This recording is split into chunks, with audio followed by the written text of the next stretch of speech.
When Donald Trump entered Qatari airspace, the scene was no less than a Hollywood royal action sequence. Qatar Air Force's F-15 fighter jets gave Air Force One a spectacular escort. To welcome President Trump on the red carpet, Qatar's Emir, Tamim bin Hamad, himself arrived. Outside the airport, under the watchful eye of Qatar's royal guards, this magnificent and regal welcome included a long motorcade of luxury vehicles, all of which were modified Tesla Cyber trucks. This was not just a diplomatic visit, but a royal power show. Such a protocol had not been extended by Qatar to any previous U.S. president or any other leader. Behind this welcoming gesture lies a very big deal, and a royal gift that even a billionaire like Donald Trump is hesitant to accept. Welcome once again to Dark Venture Videos. Viewers, during his Middle East tour, Donald Trump visited Saudi Arabia, UAE, and Qatar, and in all three places, he was welcomed not as an ordinary guest, but as an emperor of a global superpower. In Saudi Arabia, he was given a lavender carpet welcome, where Crown Prince Mohammed bin Salman was also present, and the royal guards presented a guard of honor with real gold swords. Similarly, in the United Arab Emirates, President Trump received a grand and enthusiastic welcome. UAE's Sheikh Mohammed bin Zayed Al Nahyan received Trump, and the most interesting scene of this ceremony was when young Emirati girls performed a traditional dance, swinging their hair back and forth. Arab rulers, in general, possess the skill of impressing their royal guests with wealth and showmanship, but Qatar's Emir, Sheikh Tamim bin Hamad, surpassed everyone. He not only arranged a royal protocol for Trump, but also accorded him imperial respect that no American president had ever received on Gulf soil. Everything began with the F-15 fighter jet's aerial salute. As soon as President Donald Trump's Air Force One entered Qatari airspace, 8 Qatar Air Force F-15 jets joined it on both sides in a formation escort. White House officials inside Air Force One filmed this historic moment and thanked the Emir of Qatar for this royal gesture. This escort continued until Doha's Hamad International Airport, where upon landing, Trump's real royal welcome awaited him. A red carpet was laid on the aircraft boarding stairs descending from the plane, and at the end of that red carpet, Sheikh Tamim bin Hamad Al Thani, the Emir of Qatar, himself was waiting for Trump.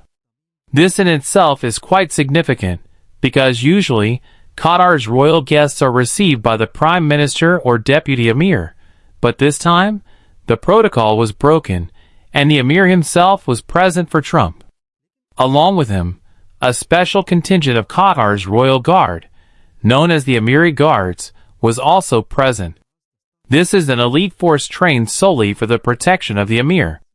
This unit consists of a total of 210 specially selected guards, who live with only one mission at all times, to protect the life of the Emir of Qatar. Upon leaving Hamad International Airport, a luxury motorcade was ready to take the convoy to the Emir's palace. The showstopper of this motorcade was the specially modified Tesla Cyber trucks of Qatar's Royal Protocol Division. The scale of the escort was not limited to Qatar. Armored SUVs of the United States Secret Service were also part of this convoy. Leading the way was a dedicated cameraman's crew, recording this historic and royal moment. Following that was a GMC Yukon Denali, leading the entire motorcade. In second lead was Qatar Police's Audi RS5 with emergency lights and tactical maneuvers. Immediately behind them, 2 modified Tesla Cyber trucks were running in parallel, flanked on both sides by 8 Qatar Police BMW R10 heavy bikes in a precise formation. After that, 2 identical presidential limousines, also known as the Beast. Behind them, 2 Chevrolet Suburbans from the U.S. Secret Service. Then, 2 more GMC Yukons from Qatar. Next, a U.S. armored Chevrolet 3500 HD, which is a standard part of the U.S. Secret Service motorcade. It integrates secure phones, encrypted data uplinks, and military-grade relay systems. Following that, for more Secret Service Suburbans, deploying a backup tactical unit. Then, the vehicle that serves as the president's last line of defense appeared, a Ford F-50 truck, which carries the counter-assault team. And finally, as far as my eyes could see, this vehicle with a dome on top is a Secret Service ECM vehicle. It contains advanced jamming systems that can detect and neutralize any drone or missile. And finally, Qatar's special security vehicles were also part of this entire royal protocol. As far as the cameras I could reach, more than 40 vehicles were easily counted. When President Trump arrived at Al Wajba Palace, he was greeted in yet another royal fashion. Traditional Qatari guards on horses and camels formed a symbolic formation around the beast, and then Qatar's famous Arda, or sword dance, began, a cultural performance where the gleam of swords and the beat of drums gave a splendid color to the hospitality. Upon entering the 200-acre palace, President Trump couldn't help but admire the palace greatly. During this historic visit, several major economic and strategic agreements were signed between the United States and the state of Qatar. According to the White House's official website, President Donald Trump has made a total economic commitment of $1.2 trillion with Qatar, which includes American aircraft manufacturing company Boeing receiving its largest order in its history from the state of Qatar. An agreement for 210 aircraft, with a total value of $96 billion, was signed between Qatar Airways CEO Badr Mohammed Almer and Boeing CEO Kelly Ottberg. According to the White House, this deal is historic not only financially for America, but also from an employment perspective, as this order is estimated to create 154,000 American jobs annually. Not just aircraft, President Trump also offered to sell American-made MQ-9B drones to Qatar. The estimated deal value for these drones is $1.96 billion, and these drones are known for cutting-edge technology in surveillance and defense intelligence. Qatar also signed multiple agreements for strategic partnerships and services with America in the fields of energy, defense intelligence, and quantum computing. It appears that during his Qatar visit, Trump made confirmed direct deals worth $243 billion, but according to the White House, the long-term economic impact of these deals could go up to $1.2 trillion. Now, if we look closely, the biggest beneficiary of this entire deal was America. Boeing received its largest order in its history, and Qatar invested billions of dollars in various U.S. sectors. So, in principle, Trump should have given a gift, but in reality, the opposite happened. After this lavish and royal welcome, the Emir of Qatar himself gifted President Trump an ultra-luxury Boeing 747-8.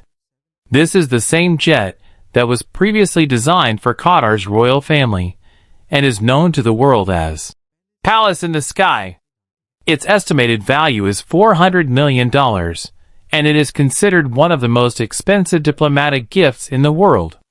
With 2 full bathrooms, 9 lavatories, a master and a guest bedroom, multiple lounges, and a private office, it has a capacity for 89 passengers. President Trump has been offered this incredibly expensive gift, but there's a problem here.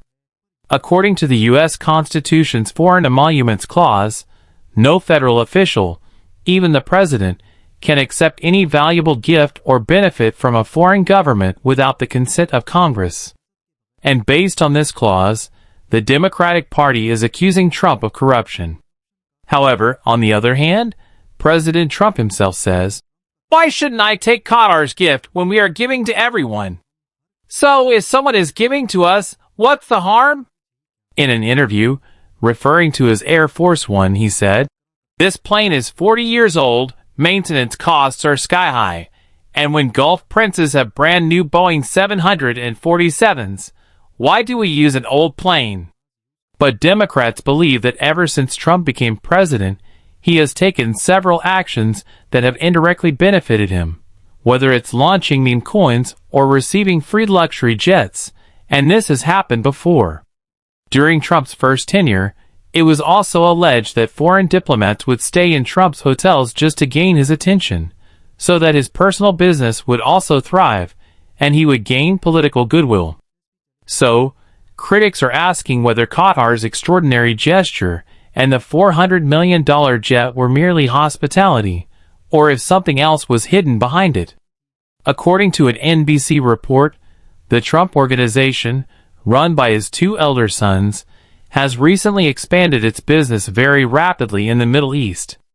Their new projects have now spread to Saudi Arabia, UAE, Oman, and Qatar.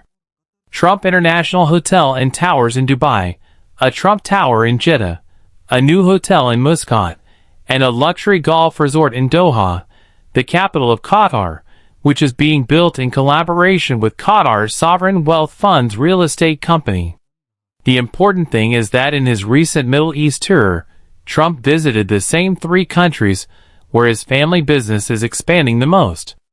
According to an analytical report by CNN, in just the last few years, the Trump Organization's business in the Middle East has tripled, and on this tour, he went not as the U.S. president, but as the head of the family business. It should be noted that not only in Qatar, but Trump was also given royal protocol and red carpet welcome in Saudi Arabia and the United Arab Emirates, where his hotels and real estate ventures are rapidly growing. Now, the criticism is not limited to his opponents. Even Trump's own supporters are saying that we elected a president, a national leader, not someone who tours the world for the benefit of his family company. Of course, Trump says that he has no connection with this business and his sons organize it, but ultimately, this business belongs to the Trump family, and its benefits will eventually go back to Trump. We hope that you will also like and share this dark venture video generously. Thank you very much for your lovely comments. See you in the next fantastic video.